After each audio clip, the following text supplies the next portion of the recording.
Quick question, did you know there's a major problem with The Mandalorian and Grogu? Well, Internet, it's actually more of a problem with the entire Star Wars franchise. And yes, many Bothans died to bring you the information contained in this video.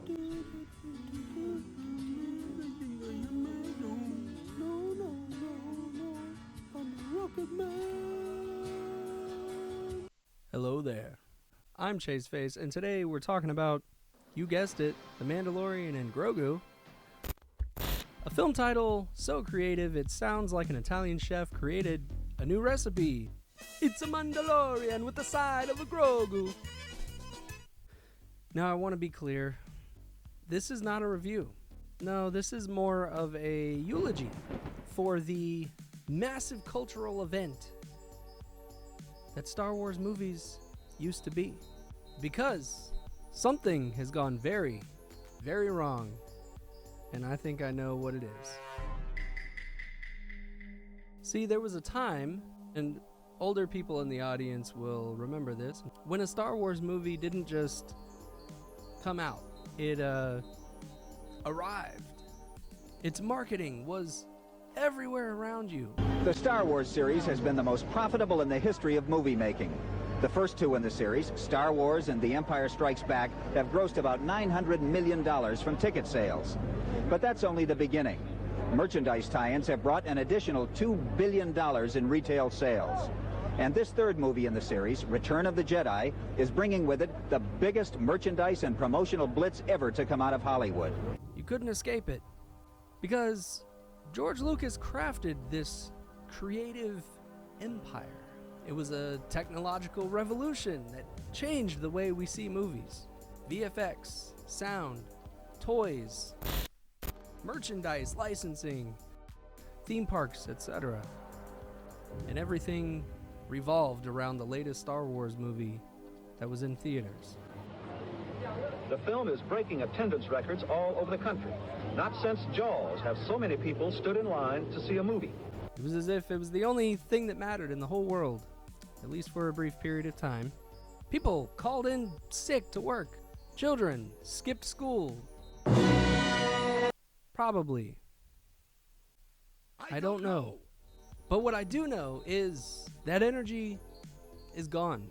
Nowhere to be found. Burned up quicker than Uncle Owen and Aunt Beru.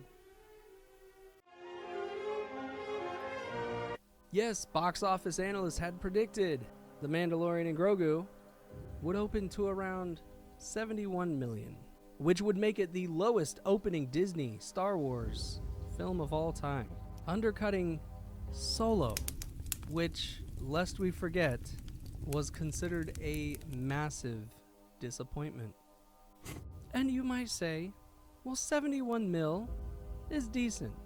But no, it's really not, considering the budget was 166 million and would need roughly double that to break even. To put that in perspective, the J.J. Abrams directed film The Force Awakens, which launched the Disney era of the franchise, had a budget of around $400 million. And it came in with over $2 billion at the box office. That film broke a variety of records as a result, including the biggest opening weekend of all time. Now, in comparison to something more recent, non-Star Wars related, Project Hail Mary, which is a phenomenal Ryan Gosling film, but respectfully, it doesn't have a Baby Yoda. Amazing. But hey, that's a movie that's 1,000 times better than any Star Wars project I've seen in about the last decade. So what the fuck? Well, I'll tell you exactly what happened. Television. Streaming television. Over the last 7 years, Disney looked at Star Wars, and they said, you know what this needs? 12 streaming shows, just give them a constant drip of content until the audience is completely numb and fatigued by all of this excess. We used to wait years for Star Wars. The scarcity was the point. The minimum of a decade-long buildup of anticipation for the next trilogy. Now, hell, there's so much Star Wars stuff that there's literally a nonsense phrase, glub shitto, that exists because the lore has expanded beyond all human comprehension. Anyways, after 7 years of making Star Wars a TV brand, Lucasfilm decided the first movie back in theaters should be a sequel to one of those shows. This is the creative equivalent of just showing up on a first date and saying, hey babe, you're gonna love me, but first there's 37.5 hours of homework you've got to do. I thought we were having a nice day. We are. Why does it matter? I thought we were having a nice day. We are. Here's the wild part. They didn't even have to learn this lesson themselves. Kevin Feige already learned it for them. Marvel spent years doing exactly this. Making TV shows and then funneling those characters into movies. Then being baffled when audiences were lukewarm. And that led to Kevin Feige literally saying, yeah, we went overboard. So the lesson was sitting right there in a building, probably in the same studio lot, I assume. And nobody thought to ask if this was a good idea. These Disney executives were so preoccupied with whether they could, they didn't stop to think if they should. Now, let's talk about Grogu. Or, as the merchandising partners prefer to call him, a $50 plush toy with a heartbeat. Look, I get it. He's cute. When you saw him in 2019, your soul melted. Mine too. I'm not a monster. The asset was to be terminated. Wait. But here's the problem. Grogu is not really a character. He's a narrative device. He's a deus ex machina in little pajamas. And the core formula for this show has been the same since the first episode. Oh no, Grogu is in danger. Bounty hunter extraordinaire, a stoic man who feels nothing except when it comes to loving this one child. Rinse and repeat. That's it. That's the whole show. By season 3, it's the same story it was in season 1, just with a bigger budget, but somehow still kind of looked worse. At some point, this merchandising opportunity has to expire. Grogu has to face some actual stakes for us to feel something, anything. But Disney's not going to let that happen because Grogu is printing money. And you don't kill the goose that lays the golden frog eggs, which is probably a collectible set. Available now on Disney World's legally distinct CharacterDepot.com. Not a sponsor. Like 12 million other people, I did watch the first trailer when it released 3 months ago. Let's do a quick flashback to my prediction of the movie when they dropped that first trailer. Prediction. Divination. Prognosticating movie trailers. Okay. So basically it's season 4. And yeah, I did watch that with genuine hope. I know my way around a rope. Help me, Obi-Wan. You're my only hope. And oh, look, the helmet comes off. Which either means something significant, narratively speaking, or maybe Pedro Pascal's agent renegotiated his contract because Disney realized he was fleecing the fuck out of them by getting paid nearly $500,000 per episode, but only showed up to set like for a few days and the rest was just voiceover work. I think that's hilarious. I think Pedro Pascal might be the world's best scam artist. I mean, no hate though. Like that's, hey, listen, we all gotta hustle. So moving on, then they release a clip from the movie. And I say this with no love in the world for anyone involved. It was a tired, worn-out bit where Mando gives extremely detailed instructions to little Grogu about which buttons not to press on the control panel. And Grogu just sits there, not understanding, of course, however, being rather cute, as he does. But the bit goes on. And on. And on. Look, Disney already did this with Baby Groot in Guardians of the Galaxy 2. I'm Groot. No! No, that's the button that will kill everyone!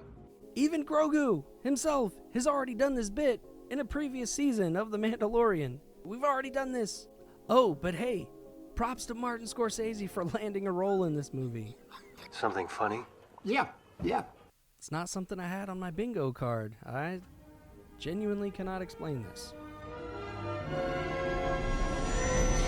You know, Star Wars, you know, each trilogy has its own generational attachment to it.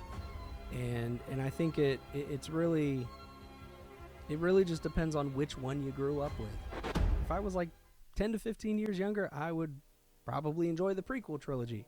But I don't. I don't think they're very good.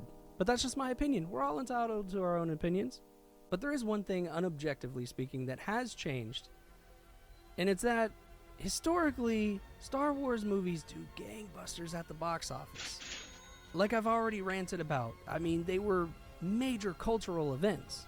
And hell, even The Rise of Skywalker, which was considered bad and had people drag it online for years. But you know what? It made $1 billion freaking dollars because it was an event. If Mandalorian and Grogu underperforms, that should be a wake-up call. Not just for this film, but for the entire future of the franchise. But hold on, there is reason for cautious optimism. You've taken your first step into a larger world. Because next year, they've got Starfighter. Yes, another Ryan Gosling movie, but it is a completely original story without legacy characters. Not a prequel, not a sequel, and most importantly, not connected to any TV series. And therefore requires zero homework going into it. To be frank, I'd have to change my name, but to be honest, Starfighter could easily be the reset button that this entire franchise desperately needs.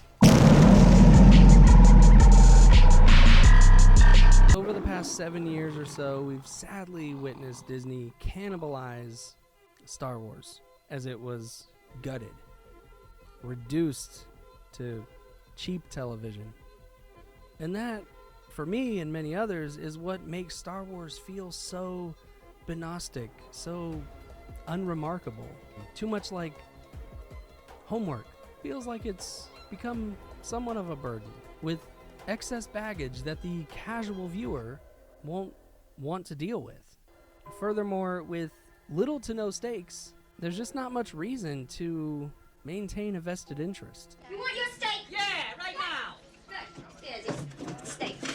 So it baffles me when they make a movie that feels like television, and yet they seem surprised that fans are treating it like television. Who would have thought? By that I mean they'll probably just skip the theater experience altogether and just watch it on the couch in their Chewbacca underoos when it hits Disney Plus in like 3 months. Yes, the irony is brutal. The franchise that once stopped culture dead in its tracks has, through sheer volume and a fatiguing level of quantity over quality, they've spent the better part of a decade training the audience to really feel nothing. If you're looking for new levels of excitement and enthusiasm for Star Wars the way we used to have it, well, my friend, The Mandalorian and Grogu is not the way. But, hey, that's just my opinion. Let me know your thoughts in the comments. Are you excited? Or have you run out of fucks to give? I don't work for free, I am barely giving a fuck away. Have you done the 30 plus hours of homework required to see this movie? Do you know what Glub Shitto means? Because I don't, and I've been a fan of Star Wars since the late 1980s. Fuck, I'm old. Like and subscribe if you want more of me yelling about fictional space fantasy bullshit. Oh! I want to choke him out.